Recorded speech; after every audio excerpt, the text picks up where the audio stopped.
after nearly 2 years, it feels like, of anticipation for Black Widow, we finally have a new Marvel Cinematic Universe film, and it's time to talk about it, guys. What's going on? I'm AJYT Abbott, and today we're going to be reviewing Black Widow. Man, I'm so excited to finally be talking about this. It feels like so long since that first teaser trailer dropped, and I was so excited for it. And now we finally have it. I've seen it. I saw it on July 9th, pretty much opening night. I know it opened on Thursday, but still, it was epic. I saw it with some friends, and it was one of the best nights ever for a movie theater experience. For me personally, I loved it. And we're going to get into every aspect of it, the good, the bad, the mixed aspects of it. And if you haven't seen Black Widow, this is going to contain some serious spoilers for the film. So if you haven't seen it, go watch it on Disney Plus. If you feel like spending $30, it's pretty worth it for me. I would feel to spend $30 for, but I'm not going to. But I'll be sure to buy it on like 4K, most likely. I'll most likely buy it on 4K. But let's get into the review. So the film opens with actually a pretty dark opening for an MCU film. This is one of the defining things about this film is that this is very it's very serious in these first 20 minutes. You get this nice family, you get Natasha as a child, and they're living this seemingly peaceful life. But, of course, Alexei and Melania, or whatever, I forget what her name is, or how do you pronounce it? They have to leave because the government tracks them. They're just on the run all the time. Basically, they have to trade Black Widow for they have to trade Natasha and Yelena for basically their safety, I guess. And it doesn't work out really much for them because Melina, I want to say Melina, but that's Mortal Kombat. But Alexei, he gets put into prison, and Melina gets tossed into the Red Room. She gets to work in the Red Room with, a bunch of evil guys, Russian guys. But yeah, it was very dark, and then the opening credits play, and it shows all these things that Natasha has to go through, and the training to become the Black Widow, and the darkness of all of it, how they have all these kids locked up and they just choose one, and the ones that fail die, and it's really hard to watch. So we finally get to present time, kind of. It's 2016. It's after Civil War. The events of Civil War and the airport fight.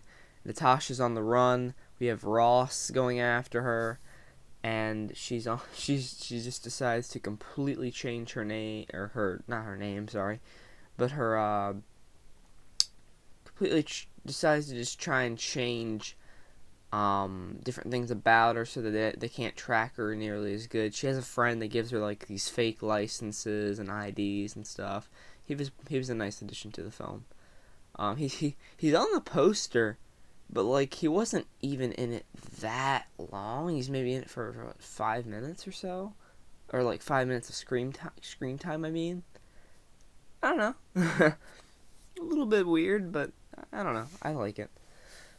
But then she has to fight Taskmaster for the first time. Now, Taskmaster is one of the things about the film that I didn't enjoy too much. Of course, after the fact, when you're first fighting Taskmaster, and basically all of the scenes up until they reveal who Taskmaster is, I was all there for. And the fights, I try and forget that it's just the villain's daughter that got partly blown up by Natasha and now is looking for revenge. I wanted it to be like the comic book, an ex-SHIELD agent that is, just tired of their shit and is just trying to do some evil things. I mean, it seemed so simple on paper, but they just kind of take it in a weird direction where they make it linked to Natasha's backstory. I mean, it doesn't always have to be linked to their backstory, does it? I mean, he doesn't even have many motives towards Natasha. She just is being controlled by the Russian guy. I forget what his name is. The main guy of the Red Room. He's controlling her, so it's really not even her fighting Black Widow. It's just this dude controlling Taskmaster. But up until that point, I did like it because there's a fight scene on a bridge, blows Natasha's car up, and she has to fight him. He's got the shield, and he's mimicking all these different moves of the different Avengers, even doing the same poses and stuff as Natasha. And it's a really intense moment. He's trying to get these vials, and we see earlier in the film that Yelena has these vials that are able to snap out of the that are able to cause the Widows to snap out of the control of the Red Room, and Yelena herself gets the vial exposed onto her, and she snaps out of her programming, her mind control of the Red Room, and then she vows to help other Widows get free of the control. So Natasha has these vials, and then she has to escape. She escapes Taskmaster with them, and then she's like, alright, it's time to find Yelena. So she finds Yelena. Florence Pugh is fantastic in this film. She's definitely one of the biggest highlights for me, and I'm glad she's finally in the MCU, because I've seen her in Midsommar. I love her performance in that movie. Because Midsommar's A24 horror movie, it's a wild movie. I'll just tell you that. But I'm very glad that she's in the MCU. She's very talented, and she brings that talent through Yelena's character here as this broken person that thought of Natasha as family, other than others who were just like, oh, you guys were just a cover-up family, I think, as Rick and Morty would put it, a decoy family. Yeah. But Natasha doesn't really see it as real, and Yelena's like, it was real to me, and none of the family really accepts that they were a true family, but of course by the end that changes. But they do have a fight. Natasha wins, of course. Well, it's kind of like a draw. They're both kind of strangling each other, and they're like, truce. And they have to fight some widows that break into their apartment, and it's a big chase scene where there's this one widow that they're trying to give the vial to release her from the Red Room's control, but the main leader of the Red Room makes the widow blast herself in the face. That was brutal, man. Holy shit. That was very brutal. But then we get a chase with Taskmaster. He's got the bow. Once again, when you think it's like the Taskmaster from the comic books, it works so well. Like, he is badass. Other than the fact that it was, most of his scenes were all in the trailer, it was badass, but they kind of ruined it by the end, for me anyway.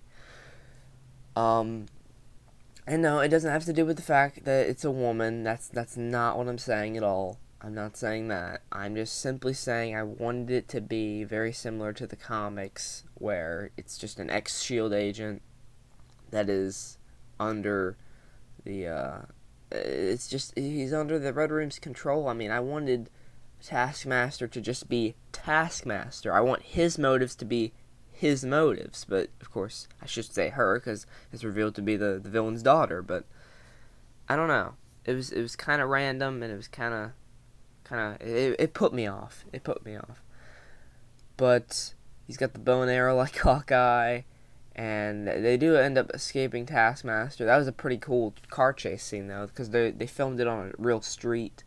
I don't know why I say real street, like a like a bustling city street. That was cool to see. But they do escape, and then it's time to get Red Guardian, aka Alexei, and he's David Harbour is awesome in this movie. He kills it, man. He is a scene stealer, easily. He's talking up to his prisoner friends about how he fought Captain America once, and they're like, Captain America was frozen at the time you're telling us this happened.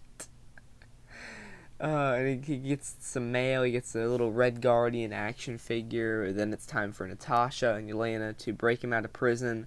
Big prison riots going on, and the guards are showing up, and they're blasting him and trying to get him and capture him. And Yelena has the idea to shoot this guard tower with a missile, and it seems it's badass in the moment. And then you remember they're in the mountains. Boom! Big avalanche comes down, and everyone has to run, and Alexei just narrowly is able to get on the helicopter with Natasha before the avalanche consumes them. That was a cool sequence. I'll admit that. So they're talking. They aren't really seeing eye to eye with Alexei. They're like, he's like, "Oh, it's you're great to see me, right?" And they're like, "No, shut up." They want to know where the Red Room is. And he doesn't know, so they're like, all right, we're going to have to see Millennia.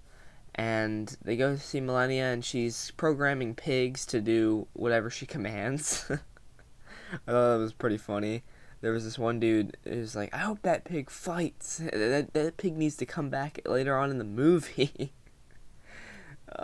Spider-Ham? Oh, man. That would have been hilarious. But Millennia is much like the other family members, very broken and closed off from this family. Doesn't really see it as real. Yelena, she's getting very emotional about this. That's another thing about this film, is that they'll do comedic scenes, and then it'll transcend into something bigger and more emotional, and it'll actually get some tears out of you, man. I was tearing up multiple moments during this film. That is for certain. It was, oh, man. It was tearing me apart at some scenes, especially the beginning where Natasha and Yelena are, separated. That was brutal. But of course, Yelena is trying to argue that the family did feel real, although they weren't a true family. It felt real to her, and they're just not feeling it. And David Harbour has to talk with her. She's not really liking the vibes David Harbour's giving off, Alexei. But they do end up, singing the Bye Bye Miss American Pie. That song, that comes back. It comes from earlier in the film when she's singing it in the car, which is ironic because they're thinking, oh man, we're gonna die, and she's thinking, this'll be the day that I die. That was funny. But it comes back later, and it does cheer Yelena up. But then it's revealed that Millennia sold them out to the Red Room. For now, it seems like that. For now, I was even sitting in my sit like, you bitch. I was like, are they really gonna have to kill her? I mean, I thought she would be on their side for sure. But they get locked up, and it's revealed actually that Natasha and Millennia switch disguises, and Natasha is doing the face thing that she did from Winter Soldier when, she was like, did I step on your moment with Robert Redford's character. She does that same thing where she was dressed as that secretary, the SHIELD, Hydra member, I mean. I don't know if it was Hydra members, it was like SHIELD members or something like that. But, yeah. She does that, where she dresses up as Millennia dresses up as Natasha, and, yeah. That was pretty fun. I did like that. And Natasha has this big confrontation with the leader of the Red Room. But there's a very strange yet interesting way that he prevents Natasha from attacking him. He has this programming where if they can smell his pheromones, then they cannot commit harm to him. But Natasha remembers back to this conversation that her and Millennia had before they hatched this plan, that Millennia said it's all nerve connected. So Natasha just starts banging her head on the table. She bangs her head on the table once. I was like, what the fuck is she doing? And then it's like, oh wait, that's gonna mess up her nerves for a second. So she hits the dude in the face, starts kicking him around, punching him. She's beating him up because this is a man that tore her future and her past apart. This is a man that has ensured that she will never be the same again. You know, she had no family, she had no childhood, she basically had no life. She was trained to be a killer. And that's the thing that makes her drive so hard to just want to kill this man. And she nearly does, but then Taskmaster gets intervened there, and he tells the backstory of Taskmaster and everything, and the widows come in. There's a big fight scene with her and the other widows that are under the Red Room's control. That was pretty cool. And they do nearly actually take out Natasha, but that's when Yelena throws this like grenade of the red, I'm just gonna call it perfume, the stuff in the vials, and all the widows stop being under the Red Room's control, and they say, you know, you're free now. Because this dude has widows all over the world that are under his control, under the Red Room's control, and now that they're free to do whatever, they don't have, like, that programming that, well, they aren't free, I mean, but they don't have him controlling them. They're just gonna be wreaking havoc. And that's going to be something that I would like to see. Maybe a series about. I would be down to watch a Yelena series, but if you've seen the post-credit scene, and we'll get to that in a minute, then you'll know that we are going to see her in a Disney Plus show very soon, most likely. But they end up blowing up the entire Red Room facility. It falls from the ground because it was very high up. That's how they stayed so closed off from the government. And Natasha, Yelena, Alexei, and Elena end up defeating the big bad Red Room guy. They blow his helicopter up. That was a very satisfying death because I was not wanting that son of a bitch to get away after what he did to Natasha and everybody else. And as for Taskmaster, they do have one last fight scene where they're trying to disarm her, and get her to snap out of the control of the Red Room, and they do actually manage to get her the red vial, and they snap her out of the Red Room's control, and then she's just kind of like, you know, just laying there, and they're like, we'll take her, she's coming with us. So that's it for Taskmaster. We're never going to get Taskmaster in another MCU film, most likely. So bit disappointing for me, because I like Taskmaster a lot in the comic books. He's very intimidating to me. But, you know, it's okay. And the family goes their separate ways, and Natasha looks on as Ross and the others are coming, which I was like, how the fuck does Ross already know that this is happening? And how does he know that it's Natasha, let alone, you know, just something's happening? But then it flashes to a few weeks later. She's got the blonde Infinity War hair, because we see earlier in the film she has this blonde hair packet in her trailer that her friend has for her, and she says goodbye to her friend. She heads off in this jet. She was like, oh, I'm just gonna break a few friends out of prison, and the rest, of course, is history, as she, you know, went on her little rager with Captain America and Falcon before the events of Infinity War. But that's it for the actual film. But then we get the post-credit scene, which it blew my mind. Val from Falcon Winter Soldier, the woman that recruited John Walker, she recruits Yelena. She has recruited Yelena, and she's like, how would you like a shot at killing the man responsible for your sister's death? Because they're at Natasha's grave. That hit something for me too. I was getting emotional over that. And then Val shows her a picture of Hawkeye.